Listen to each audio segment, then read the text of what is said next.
Today's guest, Denzel, went viral for making cinematic Animal Crossing short films. He made 10 episodes, and you can watch the entire show on his YouTube channel, Densle.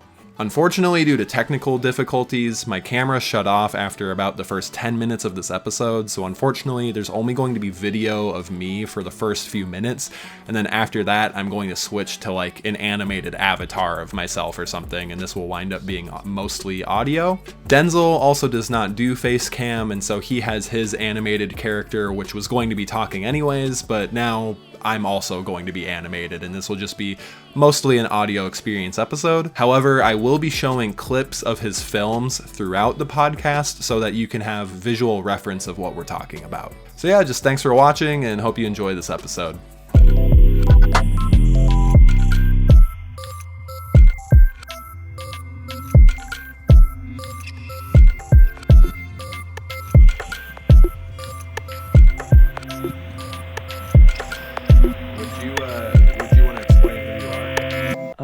I'm Densle. I'm a YouTuber for the most part, but I'm also a animator and musician. That's pretty much all I had practiced. I make silly videos and music for the internet. Yeah, so I found your channel when you had like 10,000 subscribers or something. Oh, wow. Because I was making a video essay about Animal Crossing, and I was during the pandemic. It was like April of 2020, and I was getting to the home stretch of my final edit, and I needed music still for like the last minute. And I went on YouTube and typed in like Animal Crossing music remix or something, you know? Oh yeah. And you had like a sound effects edit, and it was literally the first link I clicked on, and it was super pretty. I used it, and I remember I messaged you, you know, asking, you know, hopefully this is okay. And you were super nice, and I stayed subscribed to you. And then like a year later, you started having videos just blow up with these Animal Crossing animated short films. Yeah, wow. Well, firstly, thank you for using that song. I really really appreciate that. I just decided to, I guess, do a detour and try some little Animal Crossing, and it seemed to do pretty well. So that was pretty nice. Yeah, well, so in like January of 2021, you put out Lolly's Crafting, which was like the first one, and I immediately was like, whoa, the guy whose music I use put out this super cinematic short film. Like, it just, from the beginning, they just started looking really good, and from there, I've just stayed super interested, because I feel like all the 10 short films you've made have progressively just gotten more and more and more cinematic, and I don't even know if I want to say official feeling, because I don't know if that's a compliment, but they just, you know, they look so well made. Thank you. For every episode I tried to get just make each next one like a little bit more high quality, higher fidelity, I guess, and a little more quote unquote official. I think it was. I think you did a pretty good job. Yeah. So what I'm wondering is, so how long have you done music and animation? Because as someone who has subscribed to you just from a random song I liked by you, it took me off guard to see such high quality animation coming from you out of nowhere. And then now looking back, I see that your channel, back when you were just uploading music, you did have little animated components to it. Yeah. So I've been doing animation and music for longer than my channel. Granted, that's not really saying a whole lot, because I started the channel when I was doing some other form of animation, which was some Maple Story stuff. But I've been doing music for a while, all the way back from around high school or so. And then animation stuff, I kind of went into this weird cycle where I started with just video editing, and then we did a little bit of 3D stuff, and then we did 2D vector type animations, and then while I was doing all that, I was just learning 3D just for myself in general in the background, and then was wanting to kind of swerve into doing more 3D stuff on the channel, and then eventually just kind of merge the two worlds of music and animation, and then the eventual transition to 3D animation kind of all just happened, I suppose. Yeah. Yeah, what did you have an original like goal or dream of like being an animator or directing animated films or working for Pixar or anything like that? I did at the beginning, but then during after finishing college, because I went to college for like 3D animation and yeah, just 3D animation and art. After college, I managed to get a job at a studio, so I got to do visual effects and stuff. But I got a job as a tracking artist. It's kind of like a really fancy uh, technical camera animator or like object animator kind of. Um, and then from that experience, I realized that I did not want to do animation professionally in the slightest. So we just kind of just did it for myself, for own personal hobby's sake afterwards. But if you told me that I'd be doing any of this like 10 years ago, I'd say that's pretty cool. I don't know how I'm gonna get there, but that sounds pretty cool. So Yeah. So you said that you didn't want to do professional animation in the slightest, and does that have to do with just kind of the way like the official like work pipeline works in the industry? a little bit, yeah, but at the same time, I don't really like to classify myself as much of like a good animator because excuse me, a lot of artistry and time and effort goes into making good animations, and I just don't have much of the patience for it. Like I pretty much aim for like good enough and the bare minimum for like most of my work. Yeah. But at the same time, yeah, also some pipeline stuff. Just like seeing how actual animation is done professionally is like it's very cool. It's very neat. I appreciate it and I respect everybody who does it. But it's not for me. I guess it's just interesting to hear you say that because like your most recent one was a 26-minute animated short film, and to me it felt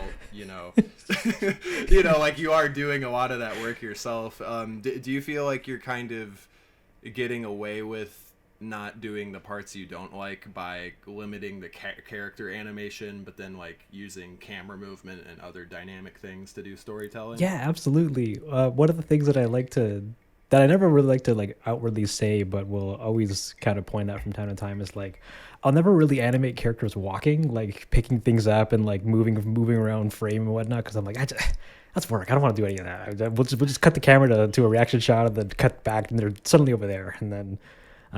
So I tend to like try to leverage doing like all the various cinematic storytelling techniques so I can cheat characters around the screen and minimize the amount of actual animation work I have to do. Yeah. Yeah. Well, it's funny. Your finale episode, the reset part 2, like I think that you do have really amazing pacing and you make the characters feel very alive and expressive. But it's funny how you're saying you do it through minimal ways, because I know in the beginning, for instance, you have Isabel sitting there and she's really distraught because of the nightmares she's been having. And so you kind of have her head down, and then she like looks to the side listening to Tom, and then he gets her attention, and she kind of looks over, and it's very expressive character animation, honestly, but I guess kind of simple with it just being like head movement and stuff. Thank you. Yeah.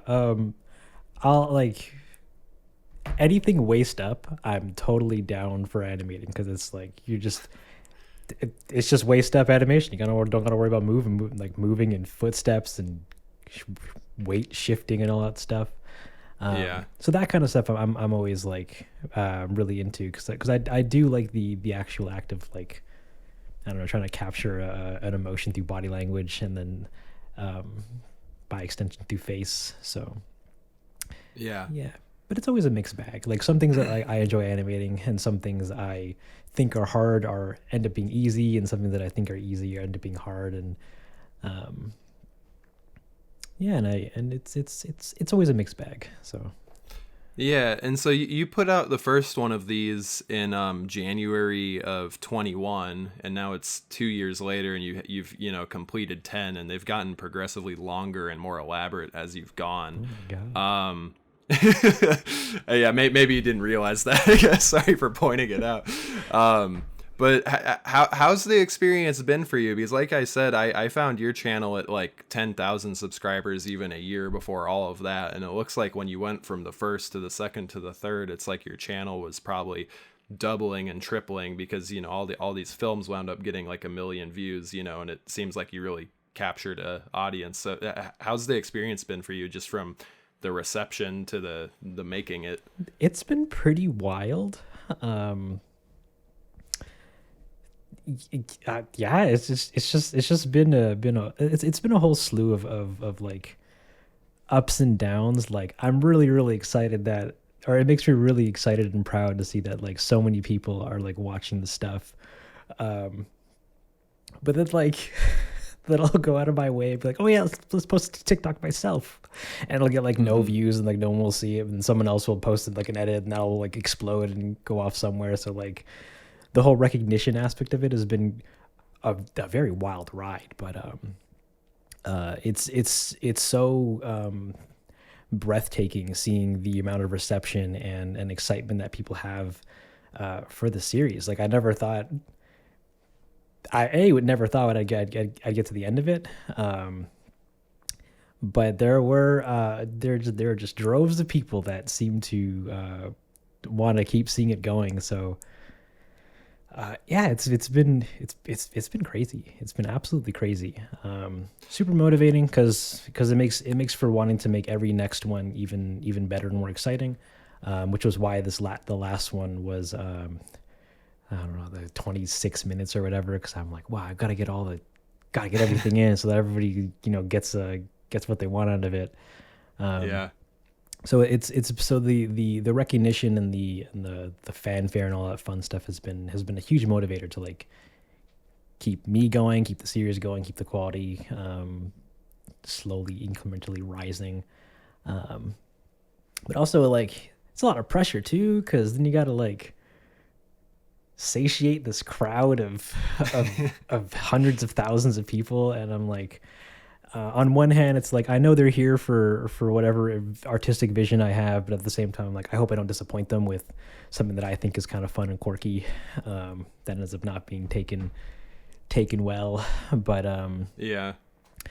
So far do you sorry no sorry, go ahead. I'll let you finish. I was just gonna say, I was make the example of like I'll keep adding things in that I think are like, I guess over the top or like unexpected or like, oh, that's kind of strange to put in like a series like this, like creepy things or other show references or like the whole weird drowning sequence in Morning Turnips or whatever, and it's like, it ends up turning out that like all the stuff that I'm like most worried about putting into the episodes end up being taken like or being taken and seen as like the best parts in them. So that's always a crazy experience to like go through while working on it and then like seeing it kind of pay off at the end. So yeah, well, I was gonna all I was gonna ask a second ago was, you know, if there was an example of some sort of out there a quirky thing that you were a little bit worried about, but it's funny you kind of bring up some of those like psychological thriller aspects, because yeah, it's like you're making these cinematic Animal Crossing short films, but then they kind of have unexpectedly taken this like dark, like psychological horror kind of tone. Yeah. But it works really well, and I think that's like what gives them the personality that people like about them. But you also haven't pushed it to the point where it feels like weirdly R-rated for no reason, or like someone who's never played the game is making it. Like it feels completely like someone who understands the game has made it. Thank you. Yeah. It's been quite a time trying to nail that balance, I guess. But at the same time, like I tell I tell all my siblings about this, but I'm like, I see this show as kind of like an unironic comedy, because it's like I find everything in it kind of like hilariously fascinating, and but only because it's like it's everything that it currently is. Like it's scary, it's kind of sad, it's kind of happy, or it's kind of wholesome. It's kind of like it's kind of a drama, or it's kind of a comedy, and it's like Yeah, I'm like thinking about the show and thinking about like what I've made for it so far, and how all of it is very sad, but also very wacky and wild and what have you. And I'm like, Yeah. yeah, I mean, if I were to summarize it, you kind of started off using these short films as a way of sort of parodying Animal Crossing and how yeah, people play it, from just like being OCD about collecting a lot of bugs. And then you started portraying some things where, maybe if you're playing the game, you might wind up being sort of mean to the characters by like messing with them or hitting them with their net. And then you kind of took that thread of an idea and spun it out into this whole like psychological thriller where the characters are just being like completely terrorized by this guy playing the game. And what I love is you kind of like completely, you went from just implying that to like breaking the fourth wall and saying this is what it is by literally having the character like have a switch and like going into the menus and seeing how the characters react to having like time travel happen around them because the guy is changing the settings. And it definitely gave it a very like kind of Truman Show, like Twilight Zone, all that stuff kind of vibe for the characters living inside the game. yeah. I always was like hoping to lead to that, but it was one of the things that I was like worried about people not like being into, because I'm like, oh, the first couple episodes were like kind of just like poking fun at the game mechanics and ooh, spooky thing here and there, and then the later half of it is like, yeah, this whole meta commentary about player creations and all that jazz. And I'm like, I was worried that it was very out there in terms of idea, but apparently it came out pretty good. So Yeah, I'm pretty happy. no, with that. I think it totally worked. And also like I think there also is that thing where when a fan base sees something they like in a way they've never seen it before, that can be really exciting. Yeah. Like it if this was like made years ago when YouTube was early, like these might be the most viral videos ever, back when people were making like the first ever fan films of like Mario and stuff like that. So it's really remarkable to me like what people can create now with like free tools or relatively free tools. Yeah. Did you make all these as like a one person team? Did you do everything? Pretty much. I had some friends and family help here and there with some things, but for the most part, it's just me doing it all. Yeah, that's like incredible that because these to me are totally just professional short films, and the only things that could maybe be polished are just times when texture packs get a little pixelated, which you have like no control over because you're using like assets from the games. Oh my But God, those as far as textures. the cinematography and the pacing and the lighting and the story writing and all of that is like so good. And so it's just crazy that one person can like do that from their house now. Yeah, that's a big thing. I try to like, I guess, tell people when they either watch the streams or and watching the educational stuff. It's like, I was able to figure out how to do it. So literally it's possible. Granted, it is like it's like a ton of work, huge amount of work, to get all this, to get the textures working and characters rigged, all that fun nonsense. But like, yeah, it's doable. I for the first couple of shorts was all made with like free tools. I managed to figure out how to get the assets. And was just like, I was trying to make it in a way so that I could show people that like, yeah, with these tools you can make stuff like this. And I granted, I don't know how well it really worked. I ended up complaining a lot on live streams, so I might have made it sound a little harder than it really is, but Sure. Well, there's always those moments in editing where you're just so frustrated and you don't know why something's working. But I think that you took things to the finish line totally, and I've never really noticed any like errors or like rendering issues or something when I'm watching them. They seem polished to me. Yeah. hot diggity, because oh man, it was It was a time. So, are you animating this in like Blender or Unreal Engine, or what sort of software are you using? So for the first 9 episodes, it was made almost entirely in Blender and with DaVinci Resolve.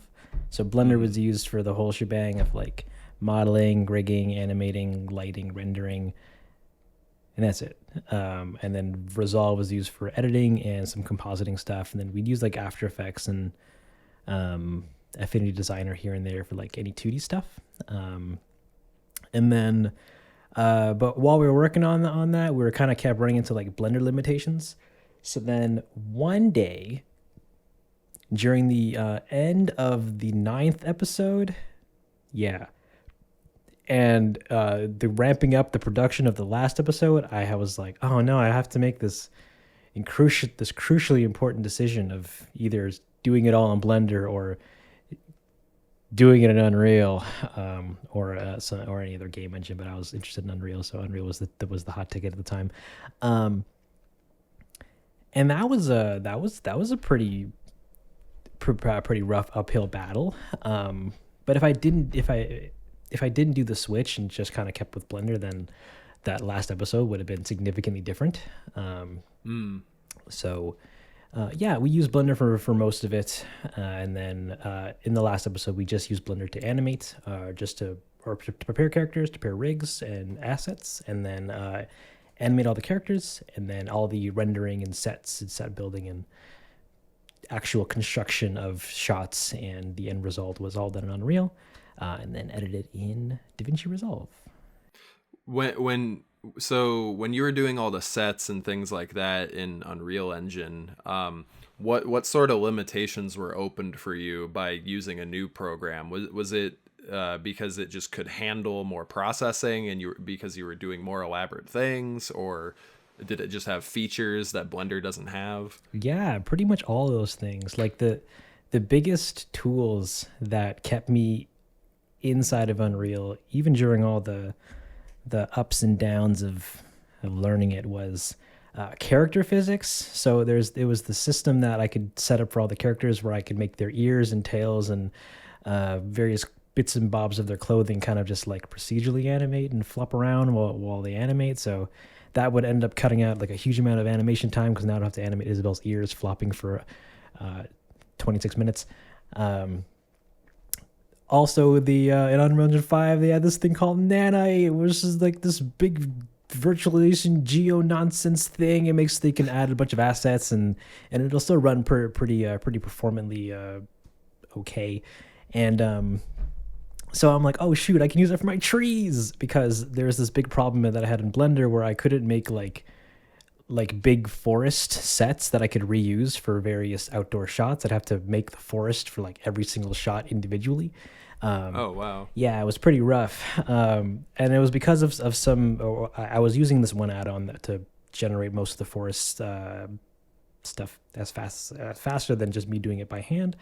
But that add-on was limited because of a Blender limitation somewhere else, and which made that add-on not function like the way that we kind of hoped it would. And long story short, it was easier to make forests in Unreal than it was to make them in Blender. And then that kind of also lumped into the other last feature, which is like their level map making tools and what have you. Like you can make a set, you can make an environment, you can light it so that it looks exactly the way you want, and then all you have to do is just put your characters in, put your cameras in, and then it looks, that's it, what you see is what you get kind of thing. And it looks like, if you make your environment or your set look good, like lit nicely, effects in the background. You can also do post-processing stuff like in the viewport too, so you can, like, I don't know, do chromatic aberration and lensing flares and film grain and color correction and stuff, like all in the editor, or all in just the level itself. If you make a good level, then it saves you a ton of time when it comes to rendering and lighting, because like you'll only have to just put your characters in, slap on a slap animation on them, and then just render it out, and then it's good to go. That's amazing. That's crazy that you had like a way you were doing it for 9 whole episodes, and then on the last one you're like, I'm gonna change how I did this completely. Yeah, because Which it sounds like you were making it harder on yourself in the effort of making it easier.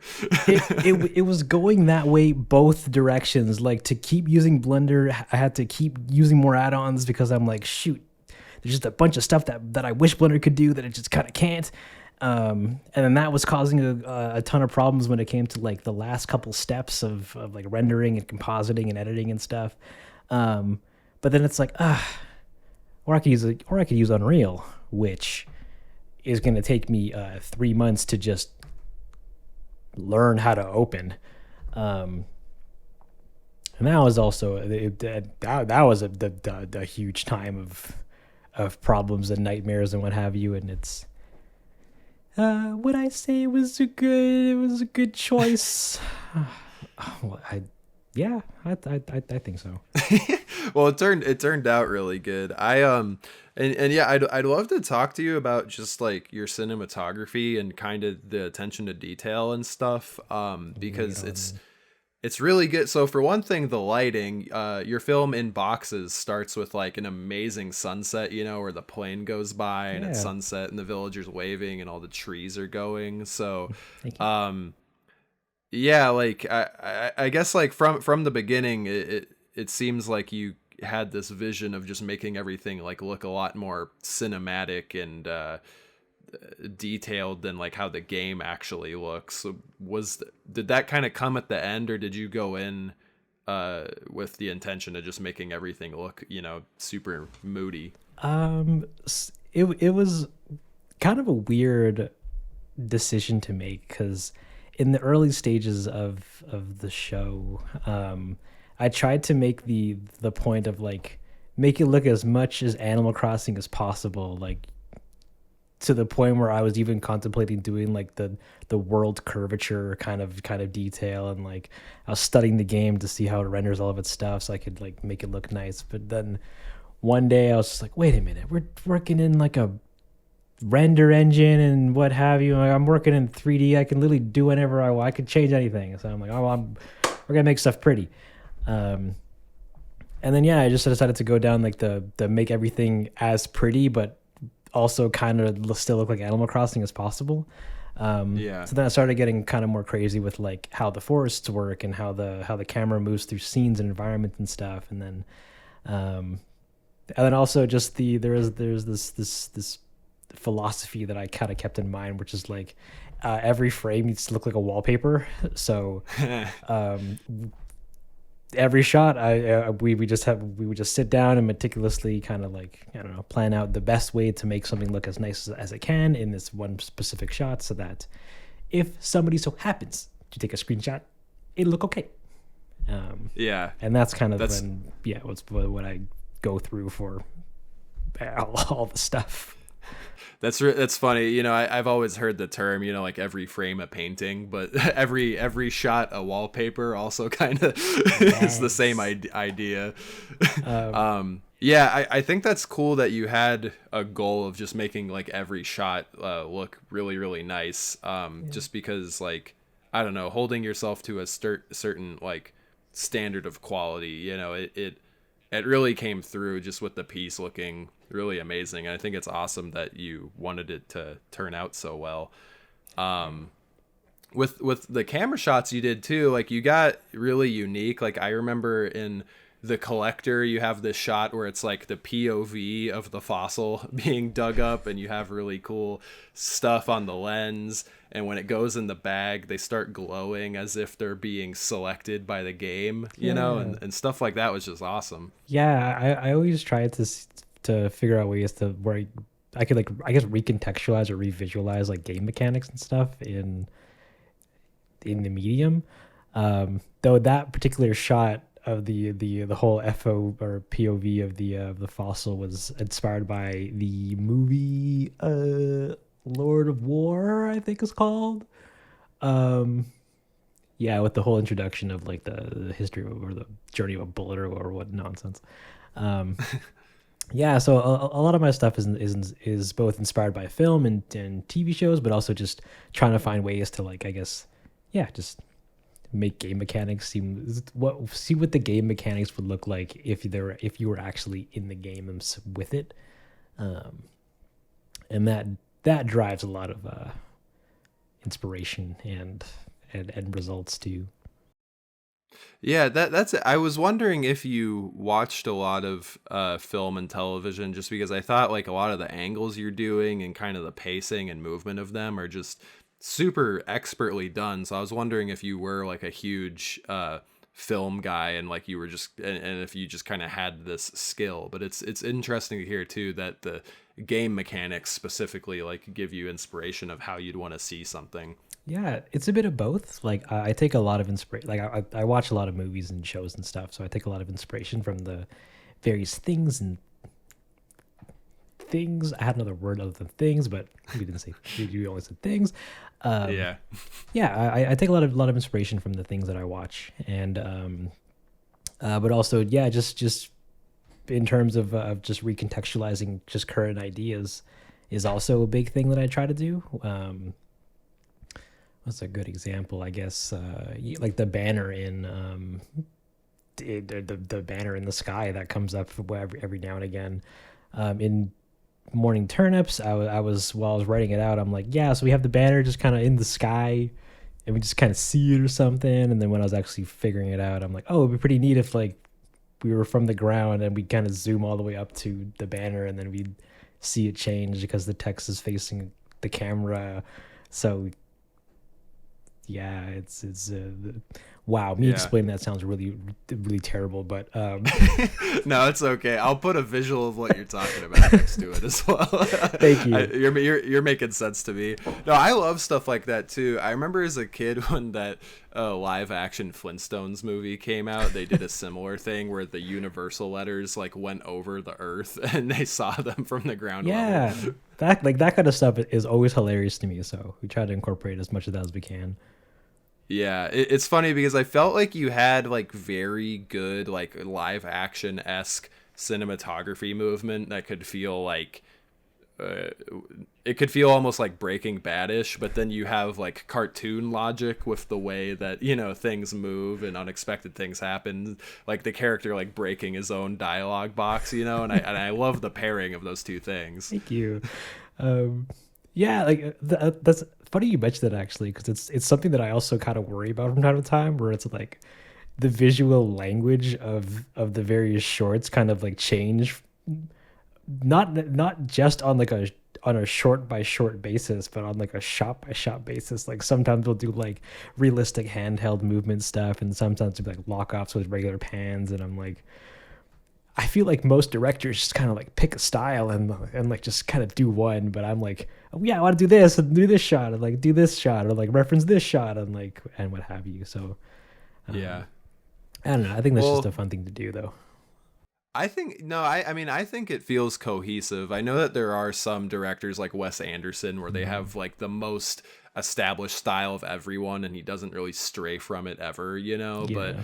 honestly, I think like picking the right thing to do for the specific moment like makes total sense. And then if something different does happen all of a sudden, then you really feel it. Like Hmm. you kind of have like locked down tripod shots that like pan around, but then it's like when Pietro's like running through the forest to his house that's on fire, it's all like handheld and shaky and it feels chaotic, Yeah.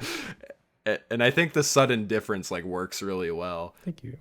Um, That one shot you have where the camera is down in the hole looking up at Pietro looking into like the grave esque, that shot is crazy. When I saw that I was like, this is so good.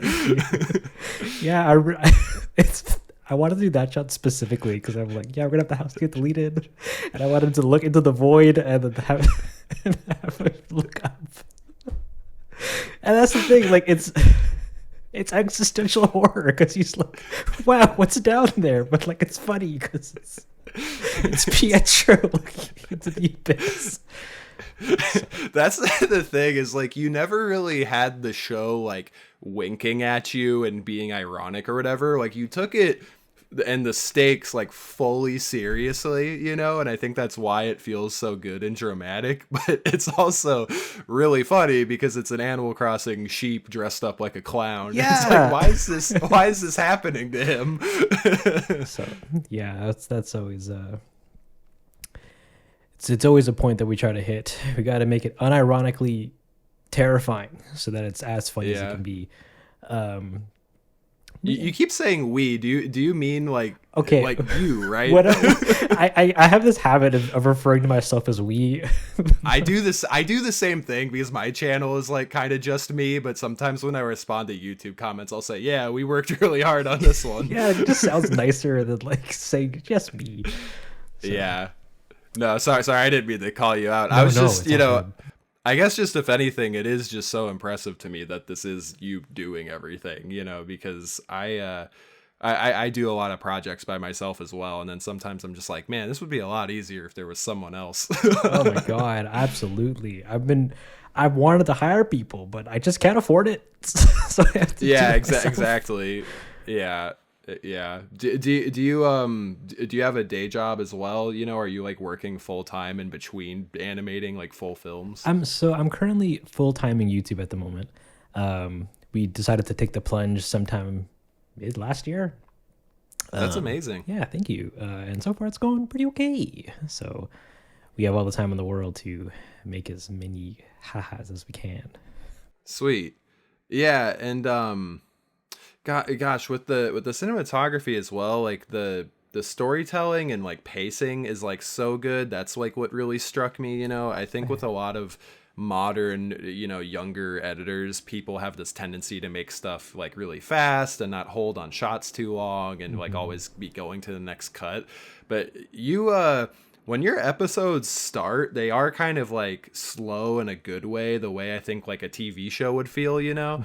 And when you did a town meeting, you know, having the character like walk into town hall and he takes his seat really slowly and then everybody starts coming in and the camera goes like up to the bell on the door, like just the pacing of everything just feels really good and earned, and I love that you were able to keep things kind of slowed down like that and not rush the episodes. Wow, thank you. I'm always worried that either they're too fast or too slow, so that's good to hear that it came across pretty good. Thank you. Yeah,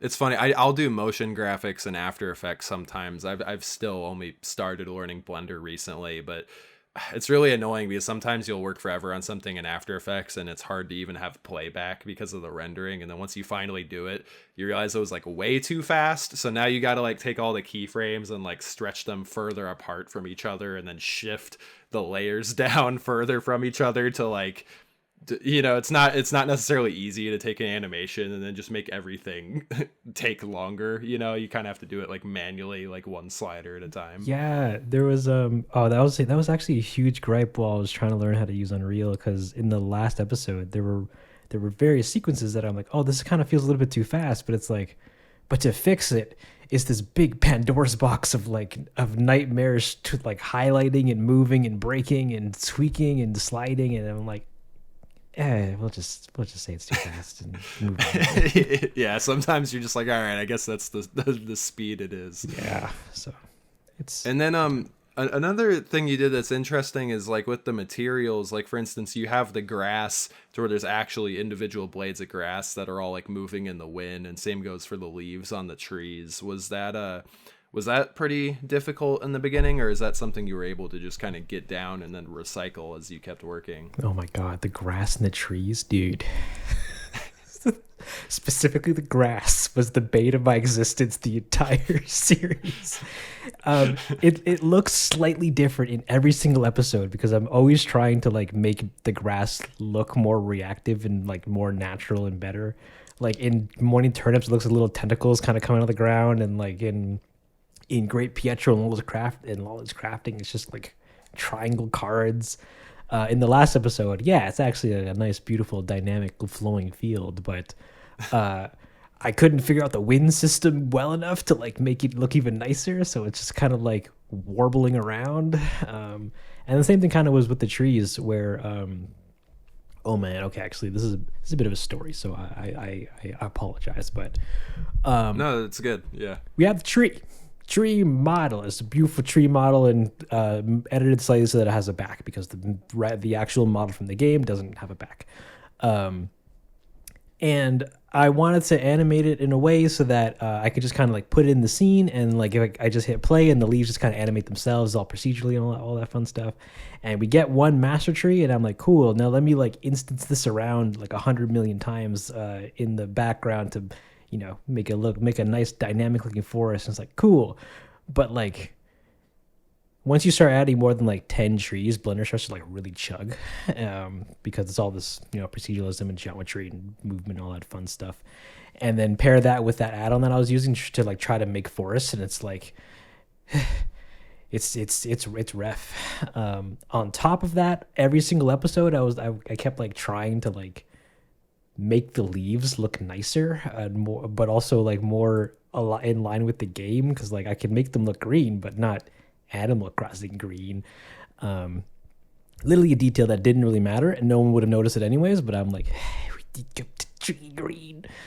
And then the last episode with the whole Unreal systems and tools and whatnot, I couldn't really get it, but at least I could make a forest way faster. So we're golden. But yeah, the all the vegetation, like the trees, the grass, the flowers, all of those things were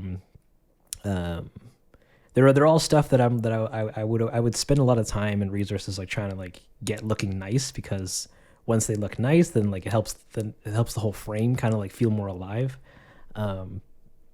But oh my god, it's every single episode is like, all right, we tried one way and it kind of worked, but scrap that and try it again, and then scrap that and try it again, and then so we banged our head against the desk and wall simultaneously many times.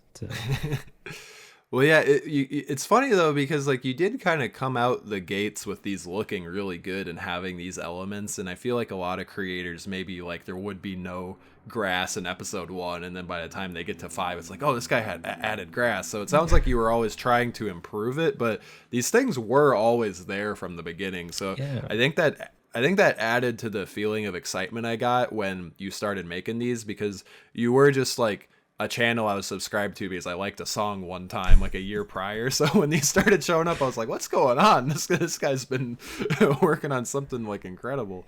Yeah, it was a blessing and a curse hitting this kind of quality, because it made making them take significantly longer, because now I'm like, I have to think about all these details and these lights and the clouds and the grass and all this stuff. But once it all comes together, like it really pays off. So despite me frequently openly complaining about how hard it is to make grass look good, I'm not mad that I did it. And on top of that, like I did try to like go the route of like making things easier to do and less like detailed, but then I got into this weird headspace where I'm like, but I did it once already. And, like, I know I can do it. So I'm like, I don't want to just not have it here now. Cause like everything looks significantly uglier if we just don't have grass, for example. Like everything's just like the whole ground is one flat plane of like, solid green. And it's like, it looks like a toddler made it. So no, I'm the same way, where it's like, okay, once you introduce an aspect of quality, you kind of can't take it away, because then people will feel that it's not as good as it was before. So it's like it kind of just has to always go up. Literally, in the collector, there's one singular shot where the character's like foot graces against the grass and like he like does a slide thing, and I zoom into it, but like that took forever to do. And I was we're doing it once and never again. Oh my god. In that short film too, you have him on the dock, and there's the time lapse of him fishing, which I think is another example of just really good like storytelling through camera work. And something I noticed is even the sky is really beautiful, with like kind of almost a realistic looking like sunset and clouds, but in a way that doesn't feel out of place. So in Animal Crossing, you don't see clouds too much because you don't see very much of the sky, but when you do, they are a little bit cartoony. And so you even made the decision to put like realistic looking skies, huh? Yeah. So funny that you mentioned that because they were real skies. At least the first.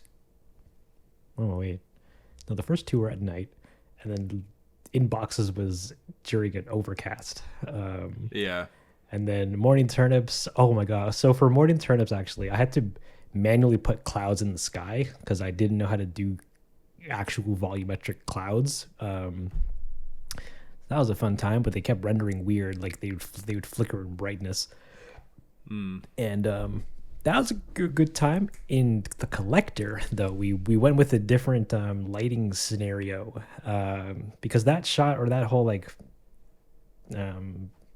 pile shrinking growing sequence, we just swapped between like 4 different skies that I just kind of had on file, and then it was like, yeah, cool, daytime to sunset. All right. Were those just like images of the sky from the internet, or did you go photograph them, or are they just kind of assets you got? They're assets I got. I bought this add-on called Skies Pro or something, and it's just like a collection of like HDRI like spherical skies that nice that are intended to like you put them in and they like light like 80% of your scene. You can like tweak them around a little bit.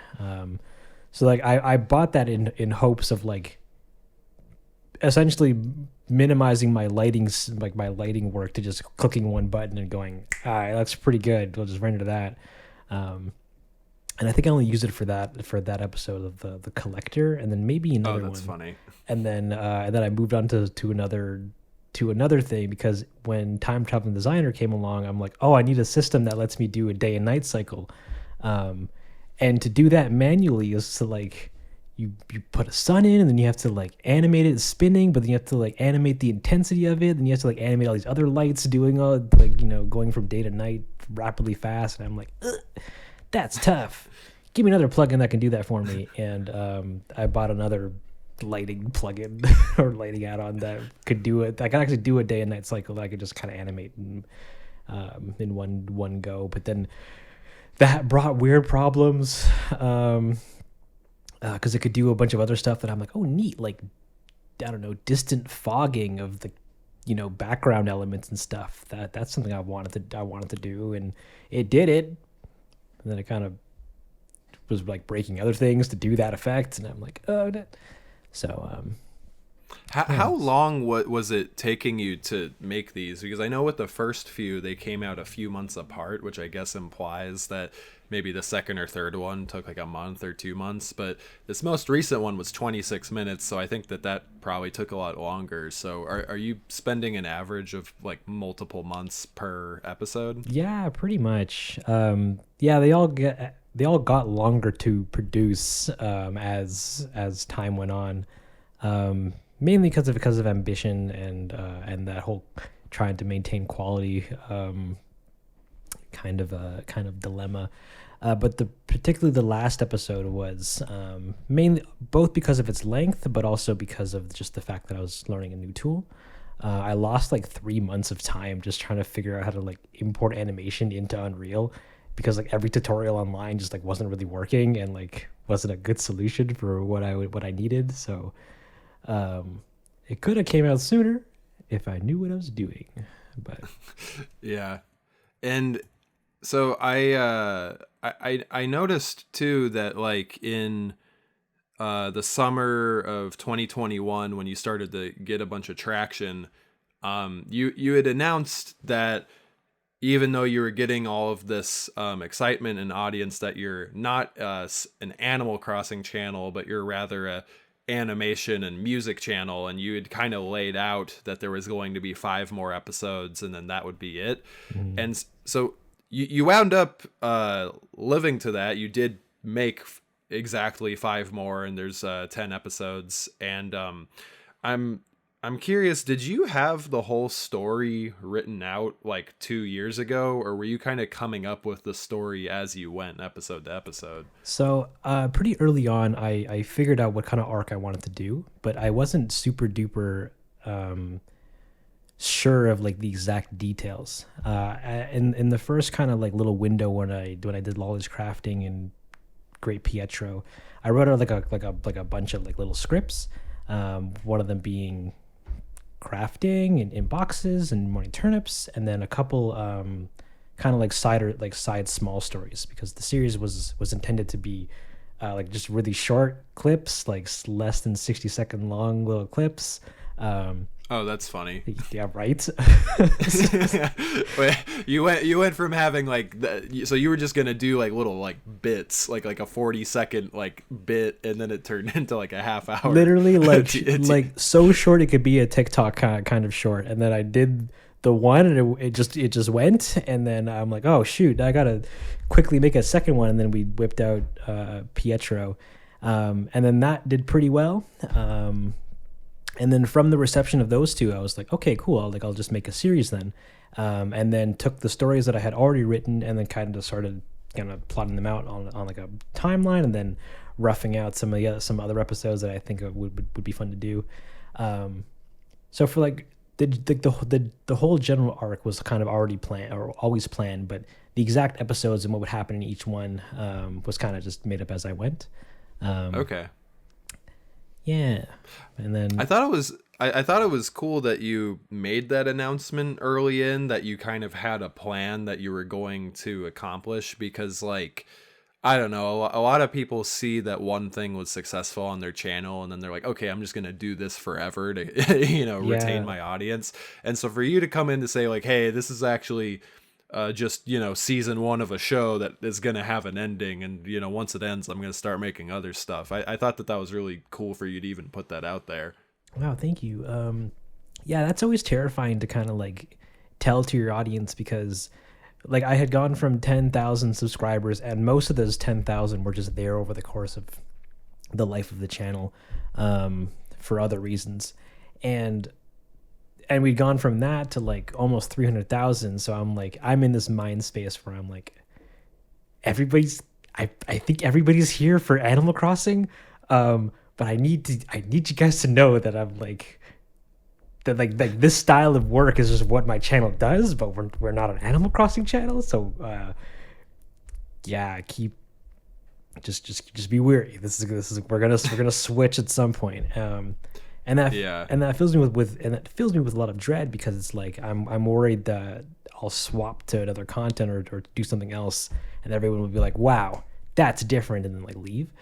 But I also try to make like the general point where it's like, if you see any of my other stuff, and it's like I'm trying to do this kind of caliber of quality with like everything that I do. So it's like, if you enjoy this stuff, then like you'll probably also enjoy other stuff too. And yeah. Well, what one thing, I totally understand that. Like, actually, most of my subscribers are because I had a few video essays that went a little bit viral. But yeah, oh, thank you. I mostly consider myself a filmmaker. I want to do what you're doing, where I'm putting out short films and ideally having people enjoy that sort of stuff, and that includes the music videos I make for other people. And so my main goal is filmmaking and storytelling, but I have all these other interests, like talking to people through a podcast or doing video essays. And so it is a bit of a trust thing with your community to put out like different stuff than what they came there for, but then hoping that they appreciate the attention to quality and detail to still be like, all right, well, this is cool also. Yeah, absolutely. Like, but at the end of the day, it kind of just comes down to like, if you really want to do what you want to do, then just do it anyways. Because like the history of my channel has always been like, I'll just do whatever, and then it'll we'll just see where it goes. Like, I put the same amount of effort in these I put the same amount of effort that I have in these videos in previous ones, and they've gone nowhere. So I'm like, so I'm coming from a place of like, I'll just do it. If people watch it, cool. If they don't, then like, at least you're making it for you. Yeah. So. Well, I noticed that you're uploading the music that you remix and create for the short films as their own uploads. And one of the recent songs from like a time traveling designer that had like a few 100,000 views. So that must be pretty cool that people are even just coming in to like listen to the songs. Yeah, that's always surprising, because like it's never really been like that in the past. Like when I was doing my whole music but music chapter, like some things would get some traction, but most things kind of wouldn't. So I don't know, being able to like leverage the popularity of the show and like to kind of pivot people towards the music for it so they can actually like, I guess, appreciate the music. That's been really, really, really cool. And the reception of it has been really surprising. Yeah. Do you know what you're going to do after Animal Crossing? Like, do you have another pop culture parody you want to dive into, or do you want to start making original short films with original characters? Do you know what sort of stuff you want to make? Ooh, oh, buddy, we got a lot of cool, juicy content in the pipe. Nothing that I can share yet, because a lot of it is still just gas thoughts that I'm trying to write into into cohesive content. But it's going to be more similar stuff to the Animal Crossing series. So more, cool. So more animation, more animation and music stuff, and the two kind of intermingling together, as well as the general concept of taking a thing and making it a little different than what you expect.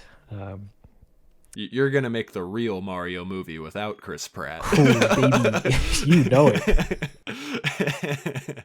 Well, that's really cool. I played Animal Crossing when I was like a kid on DS, so I've been into it like my whole life, and now there's tons of fans because of the Switch version, and it's really exciting to see something reimagined, and I'm sure you're a fan of like tons of other types of stuff that you can do cool things with, so that's really cool. Yeah. So the goal is to keep doing what I'm doing with this, but just with other stuff, in a hopefully interesting way. So I'm hoping that the popularity of this has encapsulated people on like the idea, I guess, of my style, and we're crossing the fingies that they come along with me.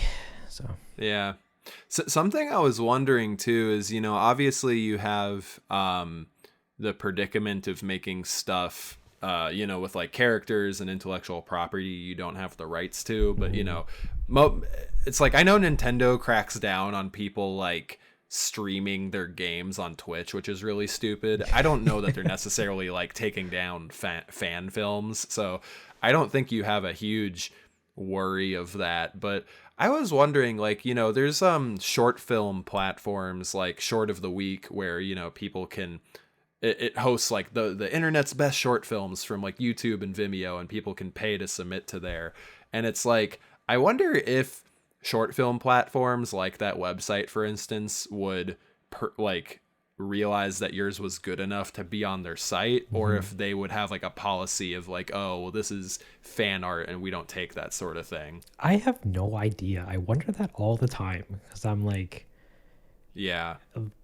we're like not just with my own film, but like all like other fan made content and films and such. It's like it people are really out here making this stuff, and it's reaching like real audiences, and a lot of it is just good art, just unironically good art that just happens to be, I don't know, a TF2 source filmmaker short, right, or a Splatoon little clip or whatever. And it's like, I don't know if there's any like system in place or any places that actually like accept it for actually being a piece of art, rather than just like a little fan project thing.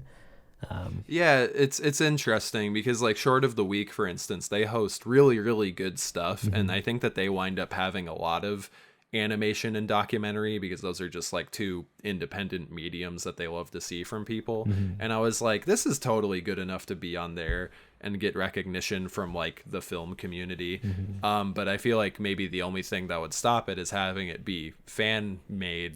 But I would hope that I don't know, like there's that one creator, Kane Parsons, who's like, or Kane Pixels, who's like 18, and he made like Liminal Spaces backroom short films, and he just got a deal with A24 to direct like a feature film in his like Liminal Spaces style, I suppose. And so I guess with you, it's just like, if you keep doing this to the quality that you are, it's like, I don't know, I could see you getting a deal to like direct like a whole animated film one day. I don't know if you would want to, but I feel like your attention to quality and style is like totally there. See, you say that, and I'm excited to like the thought of it makes me go, yeah, I think I want to do that. But at the same time, it terrifies me because I'm like, I don't know if I actually have the chops to like direct a whole team. But right. But yeah, no, it's crazy because it's like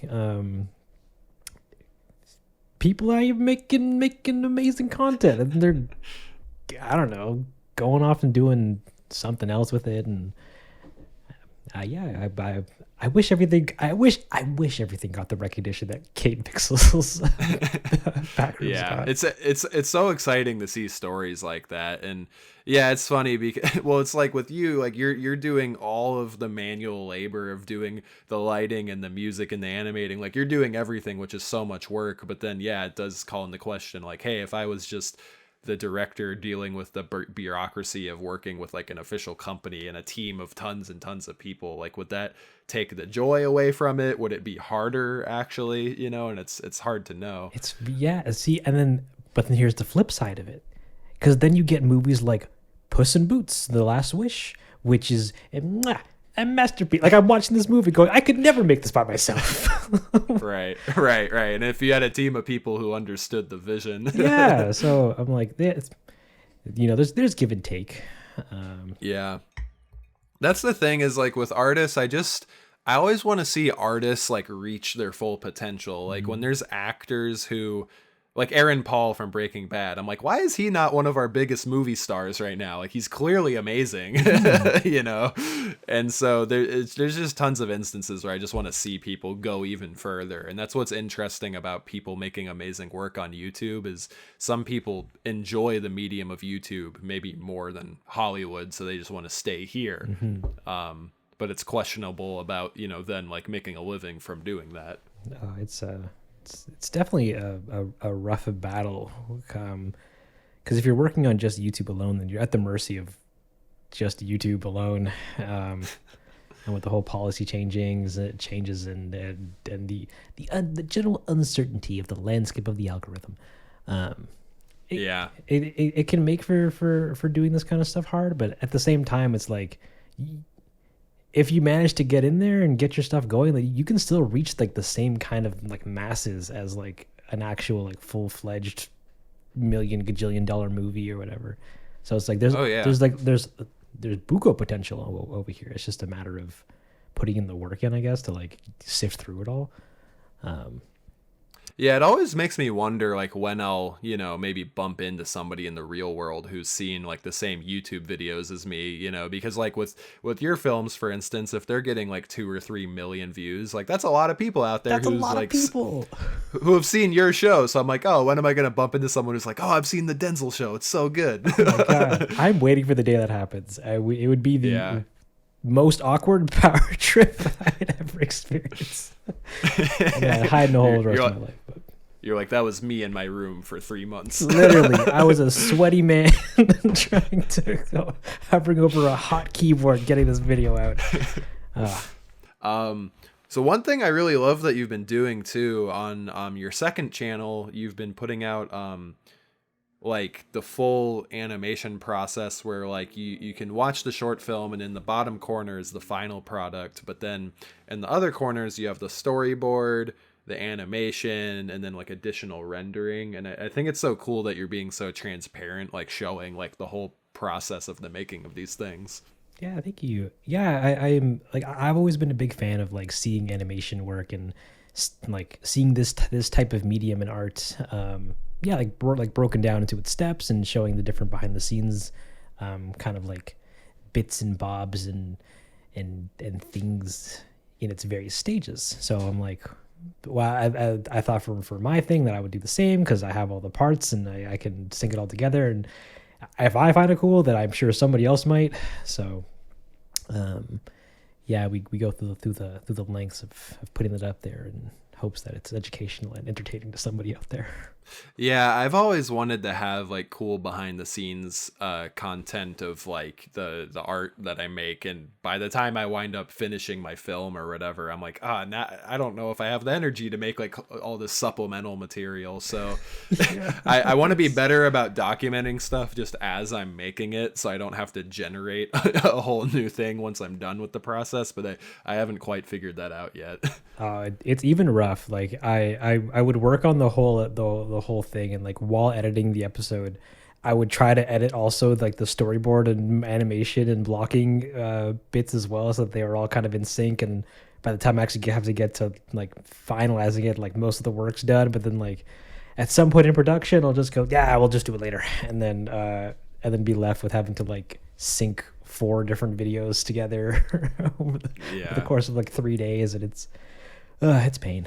But and you actually go like live on stream sometimes when you're working on the animations, right? Like people can like watch you make the film itself. yeah, in the movie that I'm the quote unquote movie that I'm making, I'm trying to be as transparent as I can with it. Yeah, just to like to show and document the process of like what it actually looks like to make it. Because I think there's a wide variety of people that unintentionally find that interesting.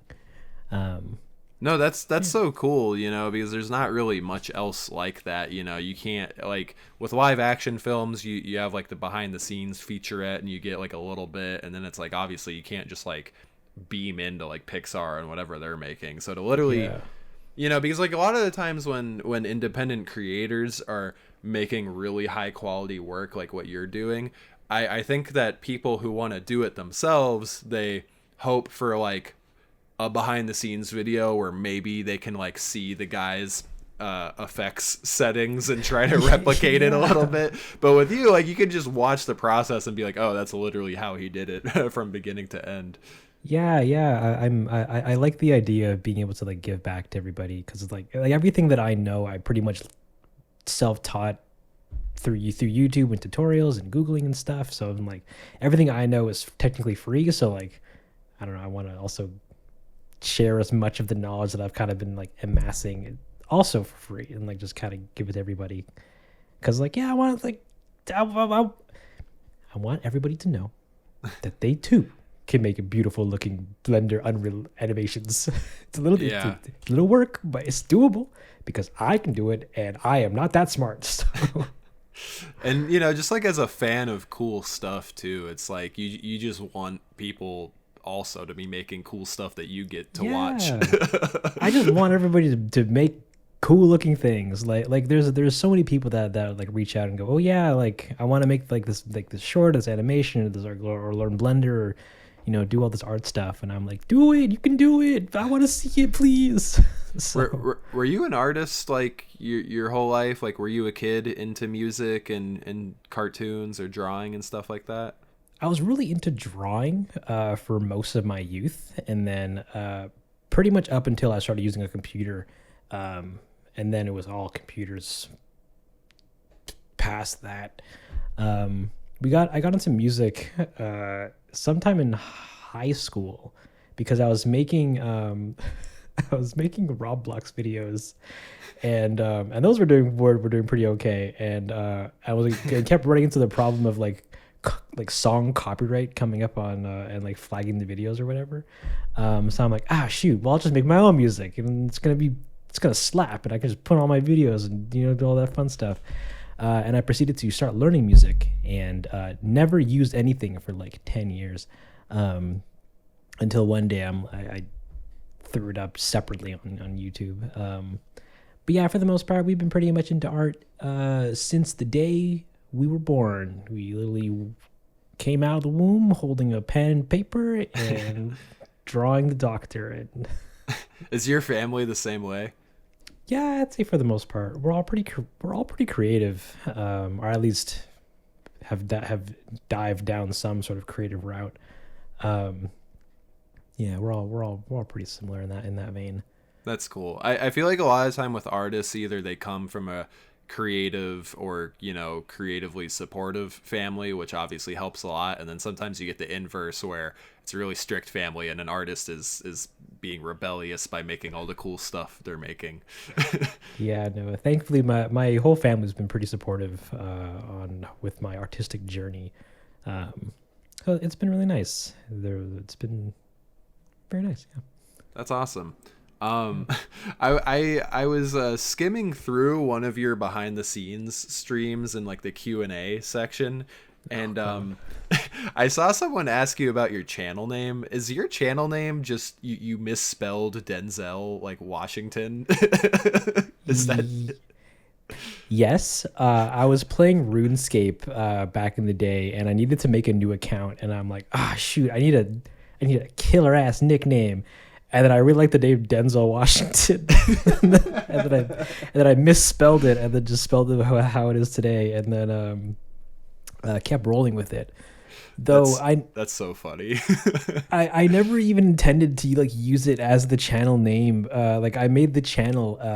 It was supposed to be a MapleStory animation channel, and then that kind of went off and onto its own thing. And then I stopped doing MapleStory stuff, and then now I'm like, well, I just have the Densle channel, and I can just rename it to just Densle. And then I started just doing whatever, and then the Animal Crossing just blew up, and I'm like, well, now I'm just Densle forever. So. That's so funny that Denzel Washington turned into Densle, the animated short film channel. Absolutely. It was weird for so long. If you were to Google Densle spelt the way that I have it, Google would think that you're actually trying to look for the word either the word female or like a bunch of people's last names. Weird. Because it turns out Densle's German to some people. I don't know. Huh. Yeah. And I saw you saying also that your graphics card, your 3090, like broke during the process of making the film. Oh my God. So, geez, when did that happen? So I bought a 3090. I was like, we have the money, we have the technology. I found a bot that managed to find a 3090 during the whole RTX craze. Let's do it. And I buy it, and it comes in the mail. Beautiful. The amazing looking little card thing. Put it in my computer. It's purring like a kitten kind of. And I'm able to render things beautifully for about a year. And then one day I'm vibing. I'm working on a short. I think I was working on Town Meeting. Yeah, before I got to the rendering stage. And I did like one thing in Resolve, and my card just crashed. And I'm like, oh no. Restart the computer, do all this fun stuff, and it's not working. Oh no. Big sad. Wait. Actually, no, sorry. I'm getting the points mixed up. I was live streaming on Discord, and I was playing Half-Life Alyx, and I went down this one hallway, and this electricity effect happened, and it crashed my card. So in front of an audience of like 7 people, they were like, wow, what's going on? The screen's all black. And I'm like, yeah, my card died. Good night, everybody. And I got that sent out to get it repaired, and then it came back like a month later, and I'm like, sweet. And it worked for like 3 months. I was doing something in Resolve, and then boop, card crashed, and I'm like, sweet. And during the first crash, I was working on Town Meeting, so like I was at the rendering stage, and I couldn't render like the video just in general because my card was gone now, so I had to like pay to use a render farm and stuff, and that was a nightmare. Anywho, card sends out, comes back. Wow, it's working. It's beautiful. Like it's back in the computer, and it's looks like it crashed again. Oh my God, what's going on? I have no idea. So then I take it, and I contact the manufacturer. And I'm like, hey, it's broken again. They're like, okay, we'll just mark the card as like as defective, and we'll just send you a new one when this one arrives. And I'm like, bet. I send it, it arrives, and they're like, radio silent for like a week. And I give him a call, and I'm like, Jeff, what's going on? He's like, dude. So bad news. We actually don't have any cards right now. You'll have to wait. Either call back like next week, or we'll give you a refund. And I'm like, I don't need a refund. I need a graphics card. Okay. hang up the phone, wait about a week, and then I'm getting steamed. I'm prepping myself up. I'm gonna give this guy a piece of my mind. I'm gonna say very colorful words like, "Hey, please give me your card." But then on that day, I decided to check the shipping, and turns out, wow, it's actually been shipped. Pretty cool. It's gonna arrive someday. They didn't actually tell me it was gonna ship. They just arrived someday, and I'm like, okay. And then like a week or two later, it just showed up at my doorstep, and I'm like, sweet. But I was in the middle of moving, so I couldn't like test the card. So I'm like, okay, well, we'll sit on that for a while. And this was during I think either The Collector or Time Traveling. Yeah, one of the two. Move into new house. Everything's great. I set computer up on in kitchen table because my office desk isn't here yet, and I'm like, cool. Put card in computer. Wow, everything looks like it's going pretty good. And I'm rendering stuff, and I'm doing stuff, and I'm working on video and stuff. Everything's going great. One day, sister throws a party, and we're hosting it at our house. There's a guy there.